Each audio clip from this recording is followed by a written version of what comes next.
All right. Hey guys, let's take a look at your list 25 spelling words. All right. So I'm going to switch over here. There it is. Um, to take a look at some of our spelling rules that we will be doing this week. All right, so some of your words this week have the prefix MIS. All right, whenever you see the prefix miss, that means wrong or incorrect. So if I miscount something, I am not counting it correctly. If I misspell something, I am not spelling it correctly.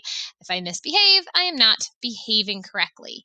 Notice that the base words all keep the same spelling when I add the prefix MIS to them.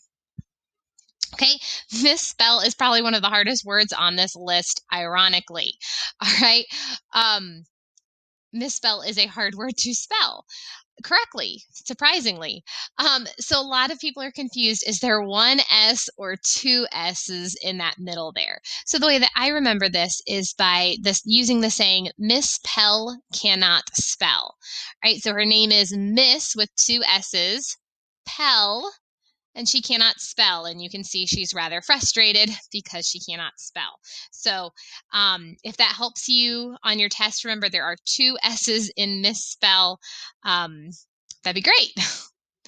Right? And then we also have the rule that for some nouns that end in an F or an FE, you need to replace the F with VES to form the plural. Not all the time. We learned about some of these in English, so hopefully this is a review. All right, but I have one bookshelf here. Pretty cool bookshelf, I thought. If I have more than one, notice I drop that F and I add VES to it. Okay, I now have two really cool shelves. If somebody wants to make me that while you have some extra time on your hands, I will gladly take that. All right, we have one knife. This one ends in an FE, but notice when I have more than one knife, I have knives. I drop the F and the E and replace it with VES. And then, of course, you can see the same from leaf to leaves. All right, and then for some nouns that end in a consonant plus O, once again, not all of them, but many of them, if it ends in a consonant and an O, many times you will add the suffix ES to form the plural.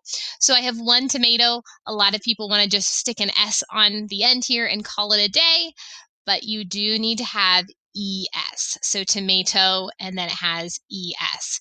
If it helps you to remember, I don't know, think about like stepping on and squishing tomatoes with your toes. It has the word toes in there. Kind of a gross thought, but maybe it'll help you remember it on your spelling test. All right, there's one hero. Once again, I'm not just going to tack an S on if I have more than one hero. I have heroes, and I need to use ES for that. Okay, so hopefully that is helpful to you. I'm going to let you go ahead and go work on your word sort right now. All right, good luck with that, and I look forward to seeing it later.